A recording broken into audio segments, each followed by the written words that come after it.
네, 청년 정치인의 시각으로 오늘도 뜨거운 이슈 함께 관련 이야기 나눠보도록 하겠습니다. 뉴스엔 청년마수, 오늘도 권지웅 더불어민주당 전 비대위원, 문성호 국민의힘 대변인 두 분 나오셨습니다. 어서 오십시오. 반갑습니다. 반갑습니다. 윤석열 대통령이 오늘 아침 MBC를 향해서 가짜 뉴스로 이간질을 했고 또 악의적 행태를 보였다, 이렇게 이제 불만을 쏟아냈습니다. 전용기 배제 조치에 대해서 헌법 수호를 이제 이유로 들면서 자유롭게 비판을 해라, 뭐 이렇게 이제 또 당당한 모습을 보이기도 했는데요. 이 부분에 대해서 또 MBC 전용기 배제 관련해서 총체적으로 어떻게 생각하시는지, 대통령의 발언 또 함께 어떤 의견을 갖고 계신지 들어보도록 하겠습니다. 권 대변인부터. 우선 권 비대위원. 저부터 할까요? 네. 저는 최근에 너무 상식적이지 않은 일들이 너무 연속해서 발생하고, 네. 그리고 그것을 옹호하는 국민의힘 혹은 아니면 윤석열 대통령을 보면서 도대체 어디부터 비판해야 되나 싶을 만큼입니다. 그러니까 저는 깜짝 놀랐어요. 물론 이제 오늘 윤석열 대통령이 이야기하신 게 일관된 국민의힘과 대통령실의 입장이긴 했으나 두 달 전에 있었던 그 날리면 바이든 논란을 다 지금도 이렇게 생각하고 있는구나를 보면서 정말 깜짝 놀라고 황당했습니다. 그러니까 이렇게 시작하는 거지 않습니까? 가짜 뉴스가 일단 만들어졌고 그것은 들리는 대로 자막을 쓴 게 가짜 뉴스라고 일단 규정을 하고 있습니다. 근데 그것이 국가안보에 위협이 되었다고 했어요. 가짜 뉴스도 저는 인정이 안 되지만 국가안보의 위협이 뭐가 되었을까 싶어요. 왜냐하면 미국 부통령 해리스 부통령이 와서 그 비속어 논란 괜찮다, 개의치 않는다, 바이든은 여전히 윤석열 대통령을 신뢰하고 있다, 이렇게까지 이야기했어요. 그럼 국가안보의 위협도 없죠. 근데 갑자기 전용기에 태우지 않는 행위가 헌법 수호를 위해서라고 완전 궤변을, 그것도 현직 대통령이 말하고 있습니다. 저는 뭐라고 비판해야 될지 모를 만큼 할 말을 잃게 만드는 윤석열 대통령의 발언이었습니다. 네네. 이게 어떤 전용기에 태우지 않았다, 이것이 어떤 취재에서 배제했다, 언론 탄압이다라고 이야기하는 것은 조금 과다한 측면이 있지만 동시에 굳이 이렇게 할 필요는 저도 없었다라고 생각을 합니다.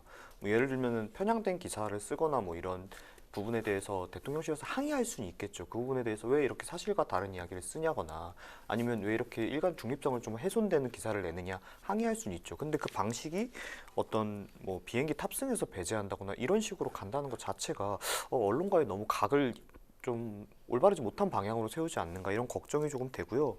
그리고 제가 조금 또 추가적으로 말씀드리고 싶은 게 뭐냐면은, 이제 오늘 이야기를 하셨을 때 어떤 악의적인 부분에 대해서 있었기 때문에 헌법 수호를 위해서 일하게 하셨다, 물론 그렇게 말씀하실 수 있는데, 이 언론의 자유라는 것은 모든 기자분들이 완벽하고 도덕적이고 자유를 위해서 다 모든 걸 헌신하는 분들이어서 지켜져야 되는 게 아니라, 일부 그런 것을 악용해서 어떤 사회적인 혼란이나 국익을 해치는 행위를 하시는 분들이 있더라도 그럼에도 언론의 자유가 훼손되는 것보다는 국익에 더 이득이 되기 때문에 그런 것을 우리 사회가 좀 용납하고 받아줘야 된다는 게 저는 맞다라고 생각을 하거든요.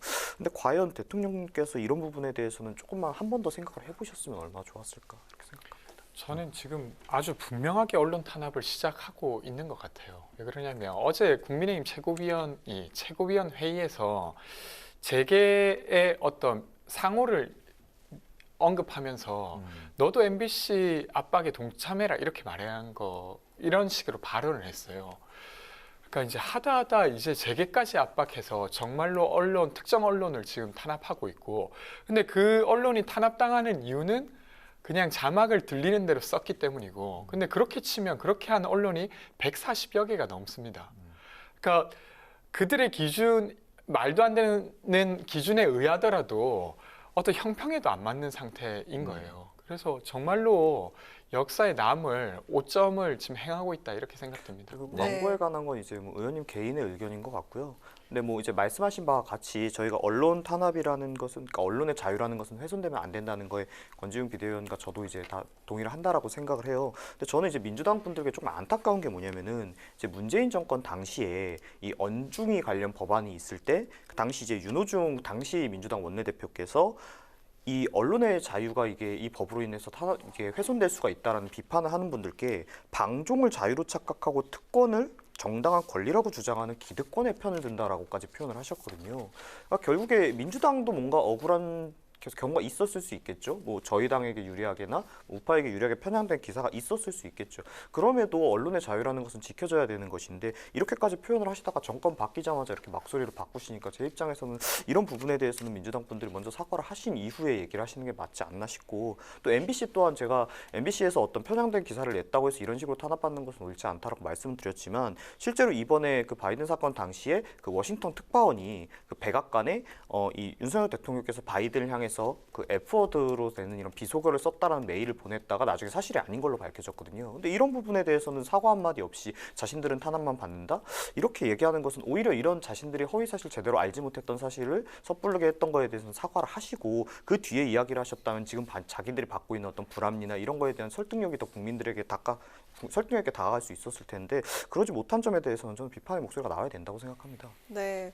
다음으로 준비한 질문이 바로 이 MBC 광고 중단하라는 이 취재 발언을 좀 얘기를 해볼까 했는데요. 네. 자, 그 전에 앞서서 도어 스태핑에서 MBC 기자가 뭐가 악의적이냐 이렇게 질문을 했는데 윤 대통령이 그냥 들어가 버렸고 이 자리에서 고성이 오가기도 했죠. 그러고 나서 윤 대통령실에서 악의적 행태에 대한 근거를 조목조목 하나 둘 이렇게 제시를 했습니다. 네. 첫째, 둘째, 셋째 이렇게 제시를 했는데 그 보셨습니까? 네. 네, 어떻게 생각하십니까? 동의가 가는 것도 많고, 근데 조금 저도 동의가 조금 어려운 게 어떤 부분이 있냐면, 원주경 비대위원께서 계속 얘기하신 것처럼 예를 들어서 이게 저도 처음에 들었을 때는 그게 바이든으로 들렸고 나중에 또 들으니까 또 납부면으로 들리기도 하고 조금 달랐었는데, 이거는 말 그대로 사람이 그렇게 들을 수 있는 거거든요. 그러면은 이게 설사 그런 말이 아니더라도 뭐 취재했던 기자가 당시에 듣기에는 그렇게 자막을 달 수 있는 것인데, 이거를 어떤 뭐 악의적인 허위사실 유포라고까지 표현하는 것은 좀 과도한 것이 아닌가. 나머지 부분에 대해서는 또 MBC가 그간에 어떤 좀 편향된 기사를 써왔던 것도 엄연한 사실이기 때문에 이런 부분에 대해서는 문제 제기가 있을 수 있었다고 생각합니다. 다만 이제 그 비행기 MBC 기자의 그 항의는 또 어떻게 보셨어요? 근데 저는 이제 이거는 뭐 이제 도어 스태핑이라는 게 뭐 이전 정권에는 없었던 거지 않습니까? 그러다 보니까 이제 뭐 새로 좀 되는 거다 보니까 여러 가지 트러블이 생기는 것 같은데, 저는 좀 아쉬웠던 것이, 물론 기자분도 좀 더 차분하게 이렇게 얘기를 하거나 아니면 어차피 도어 스태핑은 다른 기회도 있으니까 그때 이제 다 미처 듣지 못한 답변에 대해 질문할 수 있었는데 격양되게 뒤에다 외치신 것도 있지만, 또 비서관님께서 거기에 대해서 굳이 대응을 하셔서 논란을 키울 필요가 있었을까 이렇게 생각을 하는 부분이 있고, 다만 이제 이렇게 어떤 언론을 자주 만난다는 것 자체가 이러한 리스크를 감수하고 하는 것이지 않습니까? 그러니까 이런 부분에 대해서는 조금 좋게 봐주셨으면 좋겠다 이렇게 말씀드리겠습니다. 네. 아니 진짜 언론의 자유가 완전 땅에 떨어지고 있다고 생각됩니다. 그러니까 언론의 자유라고 하면 저는 일단은 공적 정보에 동등하게 접근할 수 있어야 되고, 두 번째는 주어진 정보를 해석하는 권한이 언론의 자유입니다.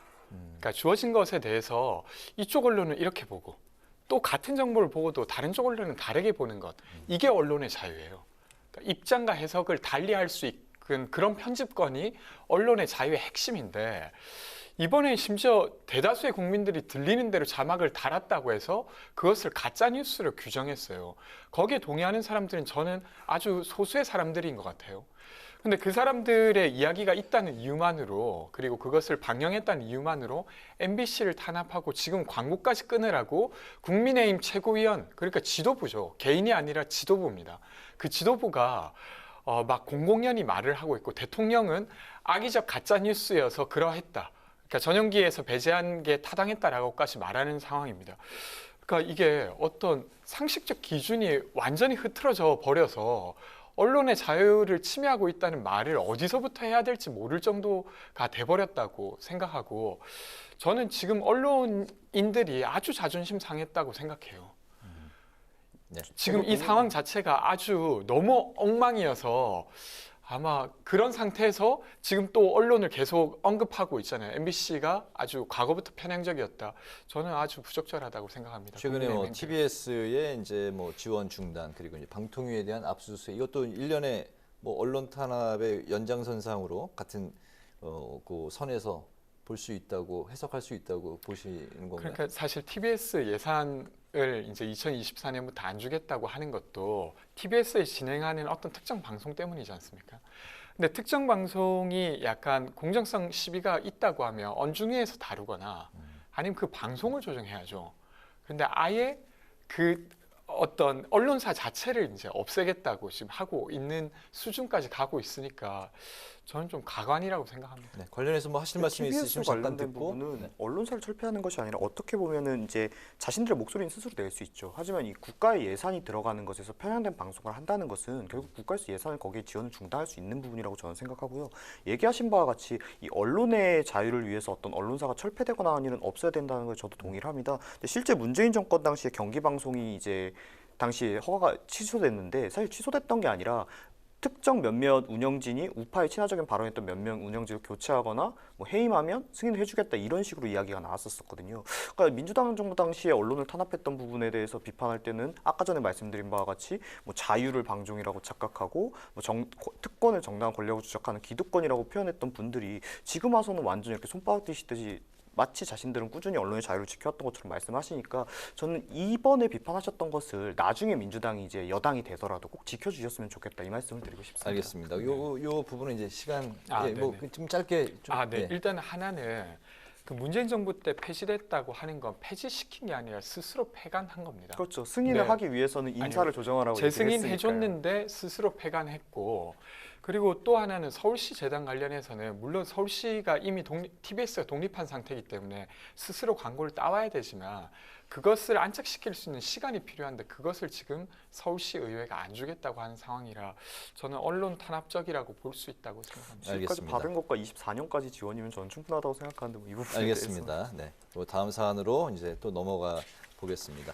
노웅래 더불어민주당 의원 집을 오늘 검찰이 추가 압수수색을 했습니다. 노웅래 의원은 그 뇌물수수 정치자금법 위반의 혐의를 받고 있는데 결백을 주장했던 노웅래 의원은 오늘 그 야당 탄압이라는 입장을 이제 발표를 했고요. 결국 노웅래 의원에 대한 이런 그 검찰 수색이 문 전 대통령과 이재명 대표를 향할 것이다. 뭐 이렇게 또 하면서 이제 또 반박을 했습니다. 향후 수사가 어떻게 진행이 될 것으로 전망을 하시는지 먼저 권 비대위원부터 들어볼까요? 일단 최근에 이제 야당을 향한 검찰의 수사가 많았던 건 사실입니다. 그리고 일부는 저는 검찰의 아주 편향적인 수사가 포함되어 있다고 생각합니다. 네. 근데 그렇다고 해서 야당 구성원들의 비리 의혹을 살펴보는 것 자체가 모두 야당 탄압이라고 볼 수는 없다고 생각해요.